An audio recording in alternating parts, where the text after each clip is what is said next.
Hey guys guys ఈ వీడియోలో నేను మీకు చైనా నుంచి మీకు తెలియని కొన్ని ఆన్లైన్ ఇంట్రెస్టింగ్ ఫ్యాక్ట్ని చెప్పబోతున్నాను. అండ్ ఈ వీడియోలో చెప్పే చైనా గురించి ఫ్యాక్ట్స్ మీకు కొంచెం డిఫరెంట్గా అనిపించవచ్చు.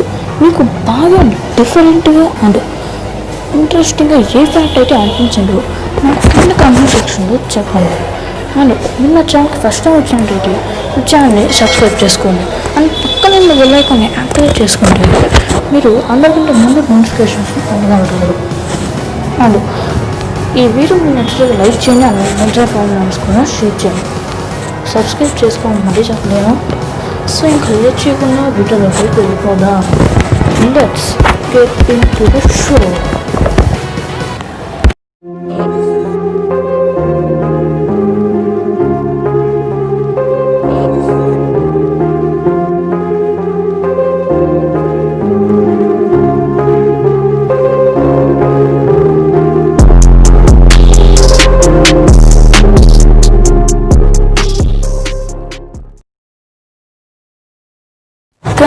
ఇప్పుడు ఎవరినైనా స్మగ్లర్స్ కానీ లేకపోతే ఎవరైనా సైకోస్ కానీ ఎవరైనా చంపినప్పుడు ఎవరైనా క్రిమినల్స్ని పట్టుకోవడానికి కుక్కల్ని ఉపయోగిస్తారు కదా.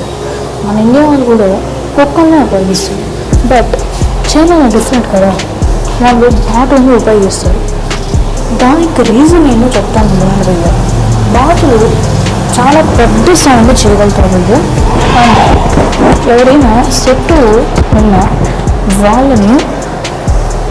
వాళ్ళ మీద దాడి చేయగలుగుతుంది. అండ్ వీరి చాలా ట్రైన్డ్ బాతులు భయ్య.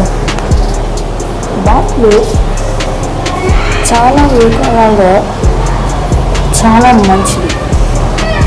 ఆల్మోస్ట్ అన్ని కేజీల బాతుల్ని సెక్యూరిటీగా పెడతారు.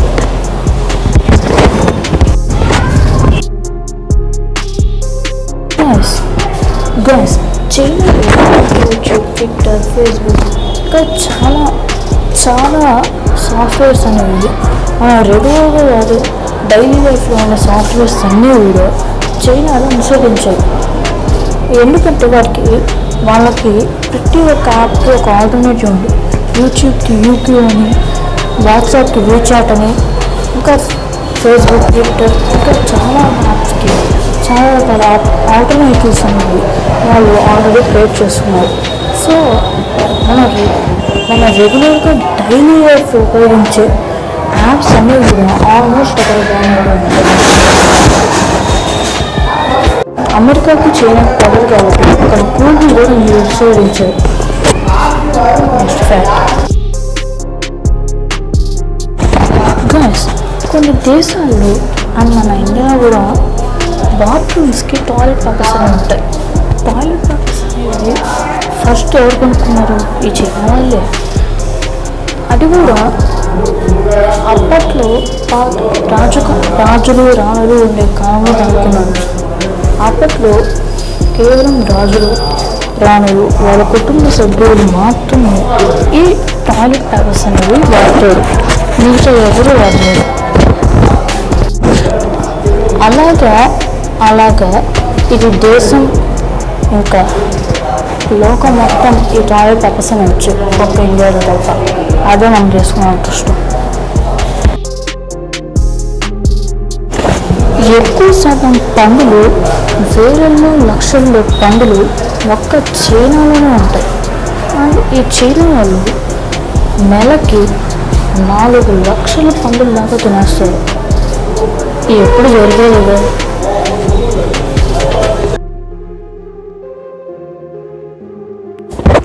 చైనాలో 10 ఇంకా 15 వయసులో ఉన్న పిల్లలు యూరిన్తో గుడ్లను ఉడకబెట్టుకొని తింటారు. ఆ కంట్రీ గవర్నమెంట్ ఇది చెప్తుంది, మీ స్కూల్ కారిడార్లో ఉన్న బకెట్స్లో మీరు మీ యూరిన్ పోయండి అని.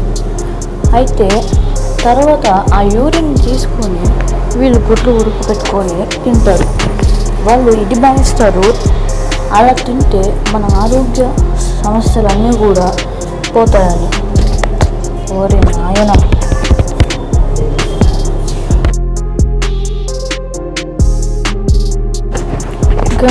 ఇప్పుడు మన సమాచారాన్ని ఇవ్వాలంటే మెసేజ్ కానీ లేకపోతే ఫోన్ కాల్ కానీ చేసి చెప్పేవారు. కానీ పాతకాలంలో పావురాలకి మెడకు కానీ కాలుకు కానీ ఒక ఉత్తరాన్ని రాసేసి దాన్ని వాళ్ళున్న ప్రదేశానికి పంపిస్తారు. బట్ ఇప్పుడు ఆ కల్చర్ అనేది పోయింది. బట్ చైనా వాళ్ళు ఇంకా కల్చర్ని ఉపయోగిస్తున్నారు. సుమారు 10,000 పావురం దాకా ఆర్మీలో ట్రైనింగ్ ఇస్తారు. ఆ పావురాన్ని ఆర్మీలో ఉపయోగిస్తారు. ఇప్పుడు పక్క దేశానికి ఏమైనా సమాచారాన్ని ఇవ్వాలనుకుంటే ఈ పావురానికి ఒక లెటర్ని ఇలా కట్టేసి పావురాన్ని అక్కడికి పంపిస్తారు.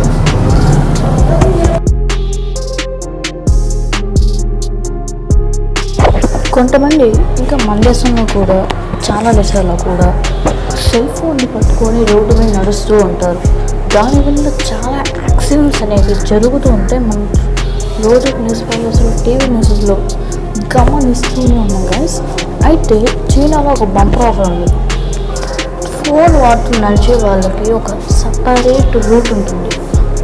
ఆ రూట్లో మీరు విచ్చలవిడిగా హ్యాపీగా ఎలాంటి బాధ ఎలాంటి భయం లేకుండా ఫోన్ వాడుకుంటూ వెళ్ళచ్చు.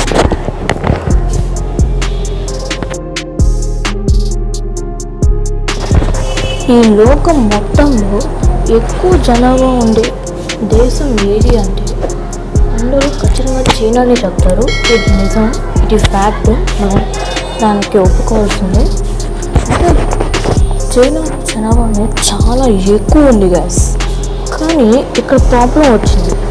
ఇంత ఎక్కువ జనాభా ఉండడం వల్ల కొంత జనాభాకి ఇల్లులు బతకడానికి స్థలాలు లేవు. అంటే అంతమంది చాలా వరకు ఉన్నారు చైనాలో. మనం లెక్కట్టు రావచ్చు అంతమంది రాకున్నారు. సో 3 మిలియన్స్, సో 3,000,00,000 మంది కొండ ప్రాంతాల్లో ఇంకా వేరే అడవి ప్రాంతాల్లో జీవిస్తున్నారు. ఇది ఆస్ట్రేలియా జనాభా కంటే చాలా ఎక్కువ.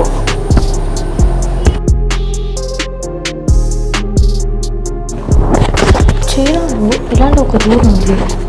ఎవరైనా 2 కంటే ఎక్కువ బిడ్డల్ని కనగొద్దు.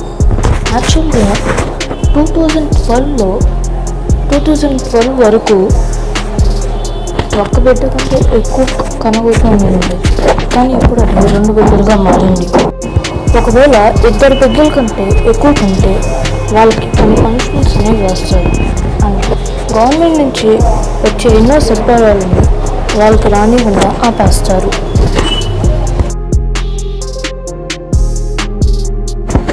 నేను ఈ ఫ్యాక్ట్ చెప్పబోయే ముందు మీరు కామెంట్ సెక్షన్కు వెళ్ళి మీకు ఎలాంటి హ్యాబిట్స్ ఉన్నాయో కామెంట్ చేయండి. ఎందుకంటే చైనాలో చాలామందికి స్టాంపులు కలెక్ట్ చేసే అలవాటు ఉంది. మీకు కూడా అలాంటి అలవాటు ఉంటే ఎస్ అని పెట్టండి కామెంట్ సెక్షన్లో.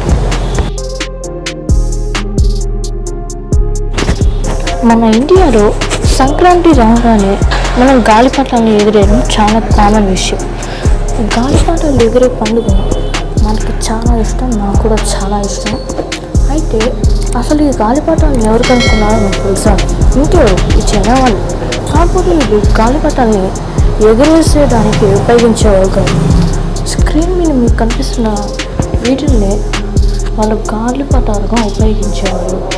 వాళ్ళు యుద్ధాలు జరిగే సమయాల్లో వీటిని ఉపయోగించేవారు.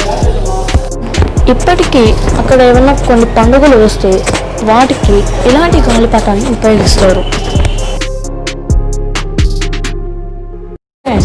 మీకు తెలుసా మన లోకంలో ఏ భాష ఎక్కువగా మాట్లాడుతారో అని? అది హిందీ కాదు, తెలుగు కాదు, ఇంగ్లీష్ కూడా కాదు. మరి ఇంకేంటి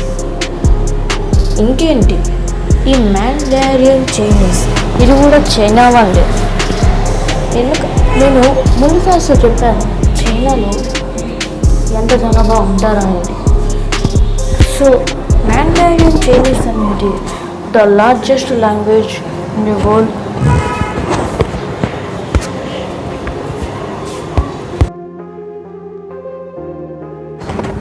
గైస్, మనకి ఫుట్బాల్ స్పోర్ట్ అనేది మనకి తెలిసి ఉంటుంది, ఆల్మోస్ట్ అందరూ ఆడే ఉంటారు.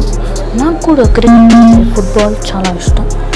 నాకు కూడా క్రికెట్ కంటే ఫుట్బాల్ చాలా ఇష్టం. అయితే ఈ ఫుట్బాల్ని ఎవరు కనుక్కున్నారు మీకు తెలుసా? ఇంకెవరు? చైనా వాళ్ళు. అయితే ఇప్పుడు మనం ఇలాంటి బాల్స్ని ట్రై చేస్తున్నాం. వాళ్ళు బాల్స్ ఎలా తయారు చేసుకుంటారో చెప్తాను వినండి. ఒక లెదర్ బాల్ని తీసుకుంటారు. ఒక లెదర్తో తయారు చేయబడిన బాల్ అనేది వాళ్ళు ఉపయోగిస్తారు. ఆ బాల్ లోపలంతా ఫెదర్స్తో నింపేస్తారు, అంటే పక్షి ఈకలు.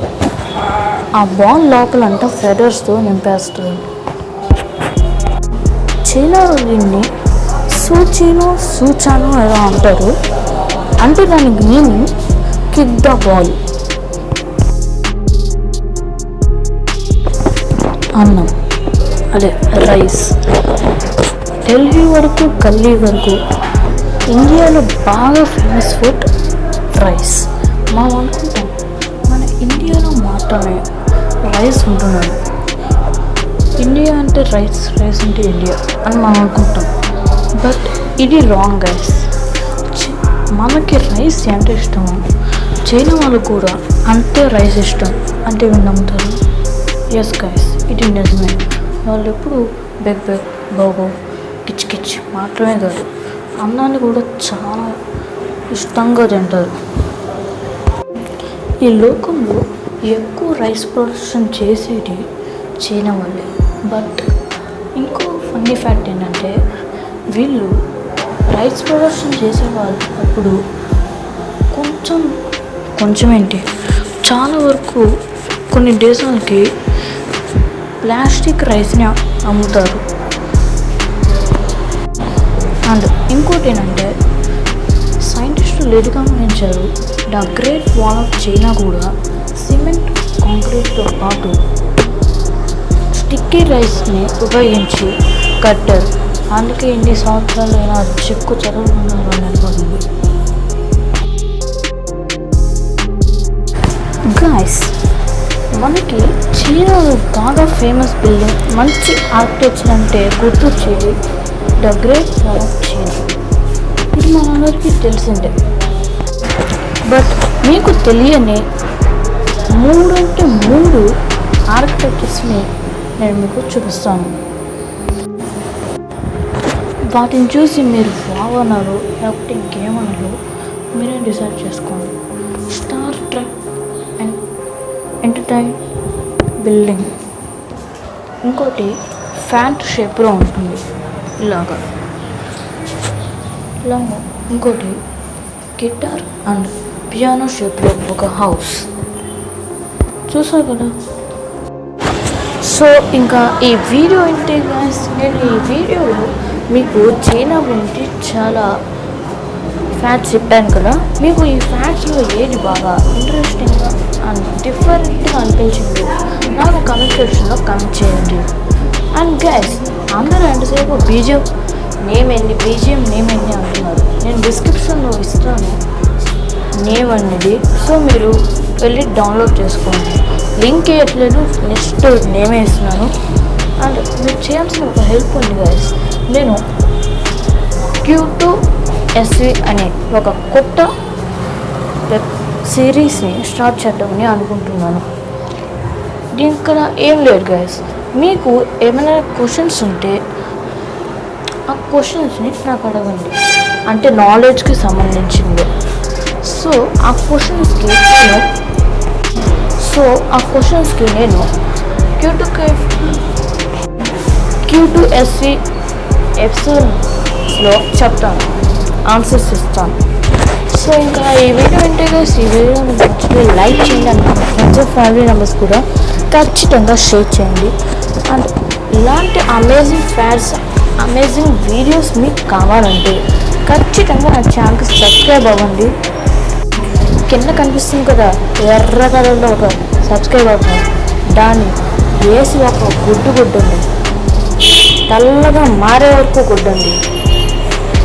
పక్కా ఉన్న బెల్ ఐకాన్ని కూడా యాక్టివేట్ చేసుకోండి. సో ఇంకా నెక్స్ట్ వీడియోలో కలుద్దాం గైస్. అప్పటి వరకు మీ హేమంత్ సాగర్ సైనింగ్ ఆఫ్.